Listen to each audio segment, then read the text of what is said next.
Imaginez que vous quittez la Terre à bord d'un vaisseau spatial voyageant en ligne droite et que vous poursuivez ce voyage pour toujours. Atteindrez-vous un jour le bord de l'univers? Est-ce même possible? C'est peut-être le problème le plus difficile et le plus stupéfiant de toute l'astrophysique, et il existe en réalité 3 solutions possibles. Vous pouvez finir par faire une boucle et revenir ici, sur Terre. Sinon, vous pourriez continuer indéfiniment à travers l'espace infini, sans jamais revenir sur Terre. La dernière solution, et la plus stupéfiante, c'est que vous finirez peut-être par atteindre le bord de l'univers, une barrière où tout l'espace et le temps cessent d'exister. Et si vous y arriviez, qu'est-ce que vous verriez? Ce problème a déconcerté les scientifiques pendant des milliers d'années, et aujourd'hui, nous allons essayer de le résoudre ensemble. Je vais vous poser une question que vous ne vous êtes peut-être jamais posée, tant la réponse paraît évidente. Pourquoi le ciel est-il noir la nuit?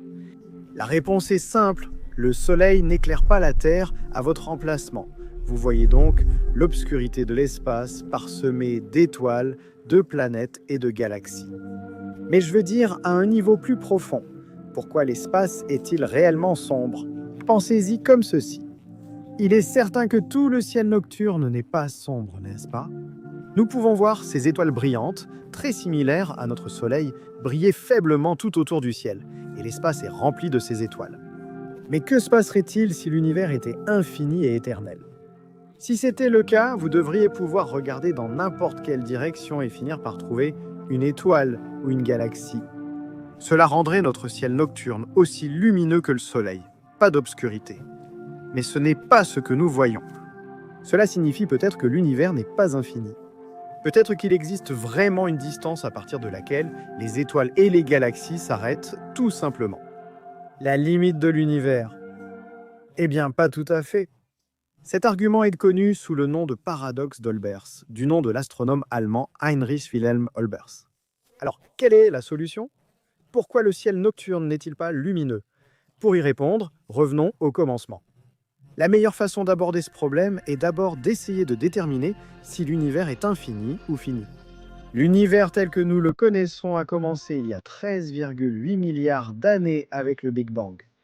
À cette époque, l'univers était entièrement rempli de matière, d'antimatière et de rayonnement.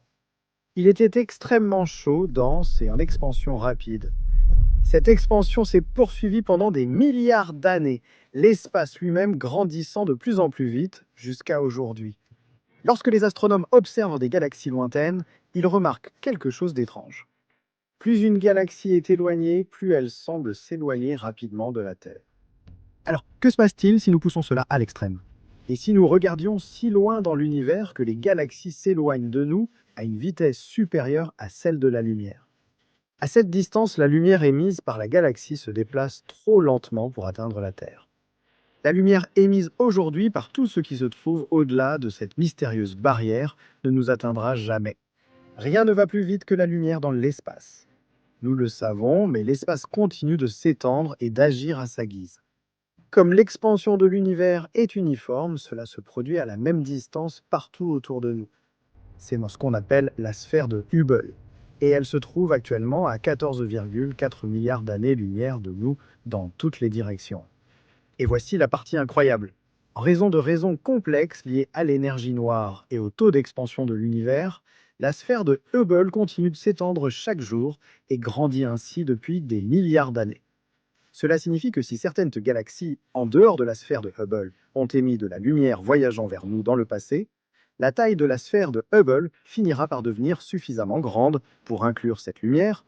À partir de ce moment, elle commencera son voyage vers la Terre et après des milliards d'années, nous pourrons enfin la voir. Si on y réfléchit, c'est assez incroyable. Nous pouvons voir des galaxies s'éloigner de nous à une vitesse supérieure à celle de la lumière. Cela crée une sphère d'espace plus grande que la sphère de Hubble que nous pouvons encore observer. C'est ce qu'on appelle l'univers observable, la véritable limite cosmique pour tout ce que nous pourrons jamais apprendre. Elle fait 93 milliards d'années-lumière de large. La raison pour laquelle il peut être aussi vaste, alors que notre univers n'a que 13,8 milliards d'années, c'est parce que, l'univers est en expansion. Cette sphère regroupe tout ce que nous pouvons observer. Peu importe nos efforts ou la qualité des télescopes que nous construisons, nous ne verrons jamais jamais au-delà de cette limite. Mais cela ne signifie pas que l'espace s'arrête ici, bien au contraire. Il y a certainement bien plus d'univers au-delà de cette limite. L'expansion de l'univers est en fait la clé pour résoudre le paradoxe d'Holba évoqué précédemment. Regardez cette image, c'est le célèbre champ profond de Hubble, capturé par le télescope spatial Hubble avec une caméra infrarouge. Petite parenthèse, je suis dans les Alpes suisses pour filmer des vidéos à venir et je remercie le sponsor d'aujourd'hui, Magellan Télévision. Cette image du champ profond de Hubble est l'une des plus importantes et intéressantes de l'histoire de l'astronomie. Réalisée en seulement 10 jours, elle a permis de capturer plus de 3000 galaxies individuelles dans une minuscule portion du ciel. Il y a trop de sciences fascinantes à couvrir ici et nous manquons de temps. C'est pourquoi je me suis associé à Magellan Télévision. Il propose un excellent documentaire, Le champ d'héritage de Hubble, qui explore la science remarquable du télescope spatial Hubble depuis les années 90. Et si vous appréciez mon contenu, ce que j'espère, je suis sûr que vous allez adorer ce documentaire, ainsi que les centaines d'autres vidéos qu'il propose en streaming. Et ce qui le rend encore meilleur, c'est que Magellan Télévision est totalement sans pub. Cliquez sur le lien en haut de la description pour profiter d'un essai gratuit de 30 jours et regarder Hubble's Legacy Field, ainsi que plus de 3000 documentaires sur Magellan Télévision. À mesure que l'univers s'étend, les galaxies lointaines s'éloignent de nous ici sur Terre. En faisant cela, la lumière qu'elles émettent s'étire, ce qui la décale ensuite vers l'extrémité rouge du spectre lumineux. Plus elles sont éloignées, plus elles s'éloignent rapidement de nous, donc plus leur lumière est décalée vers le rouge. Cela continue jusqu'à ce que la lumière qu'elles émettent soit tellement décalée vers le rouge qu'elle devienne infrarouge. À ce stade, nous ne pouvons plus les voir parce que nos yeux humains ne peuvent tout simplement pas voir dans l'infrarouge. C'est pourquoi le ciel nocturne nous paraît sombre. Pour aller au-delà de l'univers observable, dans l'inconnu, et déterminer laquelle des 3 solutions possibles à ce qui se trouve au bord de l'univers est la bonne, nous devons d'abord comprendre la forme de l'univers à grande échelle. Il est facile de supposer que l'univers prendrait simplement la forme d'une sphère. Je veux dire, si le Big Bang a commencé en un point et s'est étendu vers l'extérieur à partir de là, alors il s'étendrait sûrement en une grosse boule contenant toute la matière de l'univers. Cela semble intuitivement logique, c'est pourquoi beaucoup des grands philosophes comme Aristote, Ptolémée et Platon croyaient tous que c'était le cas. Mais nos observations de l'univers ne semblent pas être d'accord avec cela, et comme pour beaucoup de choses en physique, nous devons remercier Einstein pour cela. La relativité générale nous dit que l'espace lui-même n'est pas simplement une grille plate, mais plutôt un tissu courbé d'espace-temps, où la masse et l'énergie déforment nécessairement le tissu lui-même. Vous avez sûrement déjà vu des démonstrations illustrant comment ce phénomène crée la gravité observée dans le mouvement des planètes. Mais cette même vérité s'applique aussi à la forme globale de l'univers à grande échelle. Il y a 3 options. L'espace-temps peut être courbé positivement en donnant à l'univers une forme sphérique dans des dimensions supérieures. Votre cerveau, en 3 dimensions, ne peut visualiser ces dimensions supérieures. Donc pour simplifier, nous allons simplement considérer qu'il s'agit d'une sphère ordinaire, comme ici sur Terre. Dans cet espace à courbure positive, la lumière voyageant en ligne droite parallèle finira par converger. Une autre option est que l'espace-temps peut être courbé négativement, un peu comme une selle. Dans ce cas, ces mêmes lignes parallèles de lumière divergeraient, s'éloignant les unes des autres. Ou enfin, il peut être complètement plat, c'est-à-dire qu'il n'est ni courbé négativement ni positivement à la plus grande échelle. Dans ce cas, les lignes parallèles de lumière resteront parallèles pour l'éternité. Il est vraiment facile de voir comment, dans la première solution à courbure positive, l'univers pourrait être considéré à la fois comme infini et fermé. Ce serait essentiellement comme si l'univers entier existait à la surface d'une sphère, très similaire à la façon dont nous existons ici sur Terre. Vous pourriez faire voler votre vaisseau spatial autour de la surface de cet univers sphérique et finir par revenir à votre point de départ. Mais il n'est pas aussi facile d'imaginer comment cette géométrie fonctionnerait pour les 2 autres solutions. Peut-être que l'univers s'étendrait simplement à l'infini, sans jamais se répéter sur lui-même. Ou alors l'univers a vraiment cette forme de selle. Alors laquelle ? Les cosmologistes ont mesuré la courbure de l'espace-temps dans notre univers en utilisant des triangles et le fond diffus cosmologique. Dans un espace à courbure positive, la somme des angles d'un triangle dépasse 180 degrés Dans un espace à courbure négative, ces angles totaliseraient moins de 180 degrés. Et bien sûr, dans un univers plat, ils s'additionneraient pour donner exactement 180 degrés. En observant le fond diffus cosmologique, une image instantanée de la lumière après le Big Bang, ils peuvent mesurer ces angles pour notre univers. D'accord, vous avez surmonté les parties difficiles. Vous comprenez maintenant que l'espace-temps paraît plat à grande échelle. Mais qu'est-ce que cela peut nous apprendre sur la véritable forme de l'univers? Eh bien, si notre univers plat est fini, il se pourrait que notre univers observable ne soit qu'une minuscule section d'une surface courbe beaucoup plus vaste. Cela pourrait ressembler à un univers hypersphérique. C'est en réalité similaire à la façon dont, sur Terre, notre expérience fait paraître la Terre plate. Parce que nous sommes tout simplement si petits par rapport à la taille de la Terre. Peut-être que l'univers observable n'occupe qu'une minuscule partie de l'univers plus vaste, de sorte qu'il semble plat. Cette version d'un univers fini devrait être au moins 1000 fois plus grande que notre univers observable. Mais que se passerait-il si l'univers était vraiment infini? C'est ce que la plupart des cosmologistes croient aujourd'hui, et cela a des implications effrayantes. Dans cet univers vraiment infini, s'il cessait de s'étendre, vous pourriez piloter votre vaisseau spatial dans une direction pour toujours, sans jamais atteindre de bord ni revenir en arrière pour retrouver la Terre. Et c'est là que ces problèmes effrayants apparaissent. Si l'univers est vraiment infini, alors tout en théorie pourrait se répéter. Des terres infinies semblables à la nôtre, avec quelques variations. Peut-être que quelque part dans l'univers, il existe vraiment une version de toi qui regarde cette vidéo YouTube. Mais cette version décide de ne pas s'abonner, tandis que cette version de toi, bien sûr, s'abonne tout de suite. Je sais que ça paraît être de la science-fiction et que tu n'y crois sans doute pas trop. Mais ce modèle cosmologique d'un univers infini prédit cela comme étant la réalité.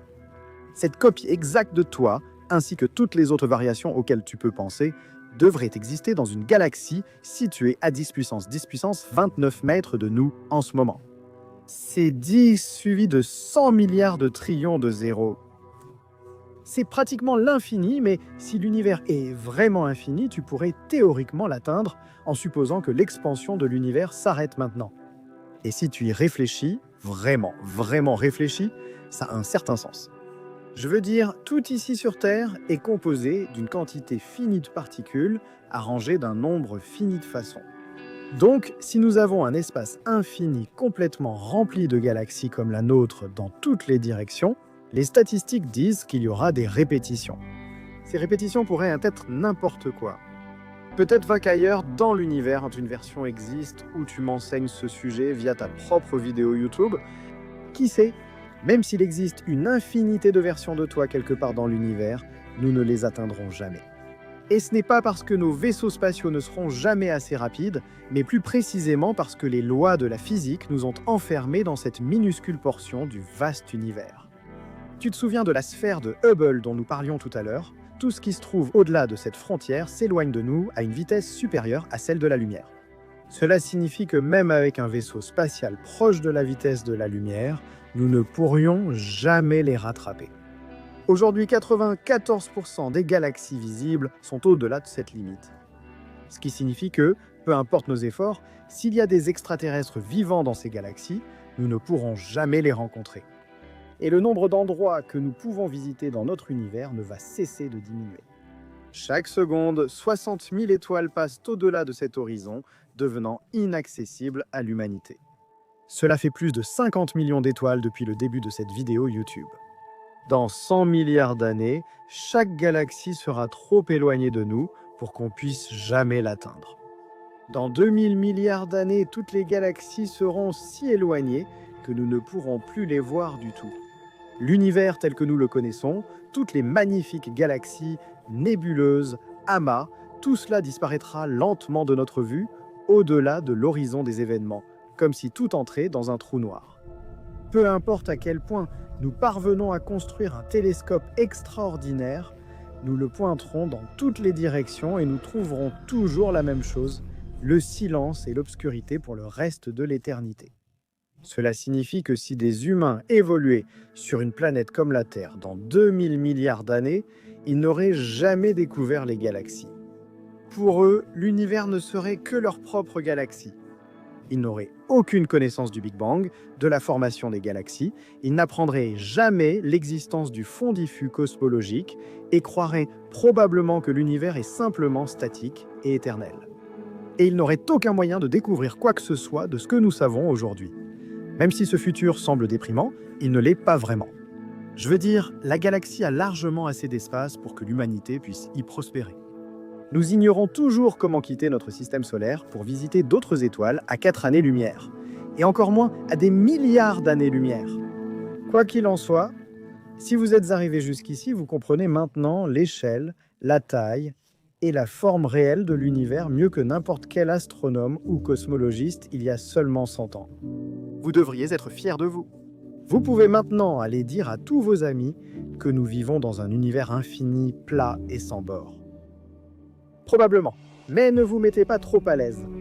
L'humanité continuera d'explorer et de découvrir les secrets du cosmos pendant des milliards d'années. Et qui sait ? Je suis sûr que dans 50 ans, les cosmologistes verront cette vidéo avec étonnement en constatant combien nous savions peu sur la forme et la taille de l'univers que nous appelons notre maison.